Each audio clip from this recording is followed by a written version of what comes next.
What's up, everybody? It's Talking Sports with Mike Reynolds. Coming to you guys this Sunday night. Just got finished watching the Wild Card Weekend, the last of the Wild Card Weekend games and everything. But I wanted to just go over a couple of games with you guys and let you know what I think about next week's divisional games and everything. The San Diego Chargers, they defeated the Indianapolis Colts for the second time in 2 years. It was just bad. It was a bad game for the Colts. Like I said, Darren Sproles just ran all over the Colts. He just did everything, man. The young guy had 328 total yards, which was the third most ever in a playoff game. Like I said, he had 105 rushing yards, 45 receiving yards, and 106 return yards, and 72 punt return yards for the Colts. Basically, man, the Colts, they just got outplayed. I thought that the Colts passing attack will win the game for them versus the Chargers pass defense, but that didn't pan out.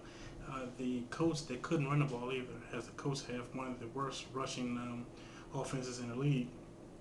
That's something that they'll have to work on for next year.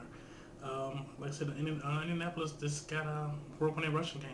The Chargers, on the other hand, like I said, they're going now. They'll be going to Pittsburgh, where I think that they will lose that game.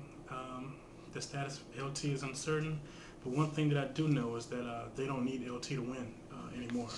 So, like I said, Darren Sproles, he got the job done, and has last year. Michael Turner got the job done too for the Chargers. LT has been limited by nagging injuries, so basically that's all they're going to get out of that guy. So they're going to Pittsburgh. This game basically came down to a 3rd and 8 play in overtime too, man. It was a bad call by the ref. They called defensive holding. The guy had good coverage, but the guy Tim Jennings, he had good coverage, but like I said, the referee threw the flag, and I thought he was called pass interference, but he called defensive holding. So hey, go figure. That's basically what ended the game. Like I said, the play after that was the face mask call, so that basically ended that. But Rivers had a pretty decent game. He threw for 217 yards. Like I said, Sproles did all the damage, and then the punter had 50. He had 6 punts for 52.7 yards average, and 1 punt went for 67 yards. So that's what killed them. Another game too for the AFC. I'm gonna get this done real fast. Was the Baltimore Ravens? They defeated the Miami Dolphins today, 27-9, and Baltimore defense was just all over the place. Ed Reed had 2 interceptions, 1 for a touchdown. Baltimore really got, they just manhandled the Dolphins. Chad Pennington had 4 interceptions. They had 5 turnovers as a team. Rushing as a team, they only had 52 yards rushing. So like I said, the Dolphins just got manhandled, just got beat up. Baltimore just a better team all over. They had more experience anyway. I thought that the Dolphins were going to lose that game because they didn't have enough experience to win. So now Baltimore goes on to Tennessee, and they will play Tennessee. And I think that Baltimore should win that game. It's a game with teams with 2 of the same type styles. So Tennessee likes to run and play good defense too, as Baltimore does, and put the game in Curry Collins not to make a mistake. Same thing with Flacco. As long as he doesn't make a mistake, the defense will bail him out. So that game would all depend on who makes a mistake, Curry Collins or Joe Flacco. If one makes a mistake, it's going to be over for the other team. But so like I said, Flacco's just been he wasn't touched. Porter didn't get to him. Nobody got to him. So that was a main thing too that the Dolphins just couldn't do. They just couldn't get to Flacco. So that was the net. So Baltimore moves on and everything. And in the NFC, we have the Atlanta Falcons, who I thought was going to win the game. They wound up losing the game 30-24 to Arizona. Kurt Warner, a good veteran, man, just a good veteran, had a very good game. Like I said, Kurt threw for 271 yards and 2 touchdowns. One with an acrobatic catch by Larry Fitzgerald, who is just an awesome beast, man. Him and Bolden are just 2 animals. They got a good rushing game out of Edgerrin James. He had 73 yards on the day.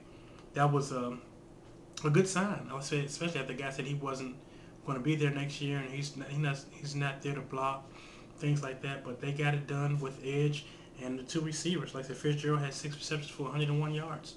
So next week they're going to go into Carolina and try to get that win, which I don't think they'll win. If Carolina can run the ball, they'll win. Like I thought Atlanta was supposed to do, but Atlanta had the second best rushing attack.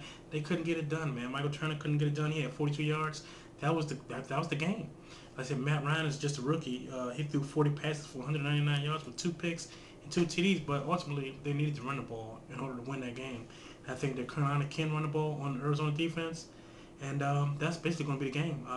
D'Angelo Williams and Jonathan Stewart. Steve Smith is just an awesome animal too. So if he gets loose, watch out. And the last game was the Philadelphia Eagles. They beat the Minnesota Vikings. I had a problem with this game because Tavares Jackson. I think that Minnesota has a question mark at quarterback. If Gus Rott would have played, they may have had a chance. Like I said, Philly didn't really do nothing.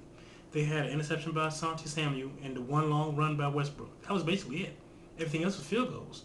So, like I said, I think that the Eagles will beat the Giants. I'm going to put that out there right now. I think they'll beat the Giants. I think they're timing up for, it's going to be a good NFC East matchup in the playoffs. Like I said, the Vikings, Adrian Peterson had 83 yards and 2 touchdowns. He could have gained 200 yards. It wouldn't have mattered. As long as they had Tavares Jackson back there, it wouldn't matter. He could have had 200, could have broke the record. It didn't matter, man, how many touchdowns he had. McNabb threw for 300 yards, and like I said, Westbrook only had 38 yards. But he had the long reception, and like I said, the interception return was that was the game. So Philly moves on. So my picks for next week, I'm going to go with Baltimore over Tennessee. I'm going to go with Pittsburgh over San Diego. I'm going to go with Carolina over Arizona, and Philly over New York. So if you guys agree, you guys agree. But if not, let me know. This weekend I went 2 for 2. Like I said, hopefully I'll go 4-0 next week. So guys, peace. Talking Sports, Mike Reynolds out.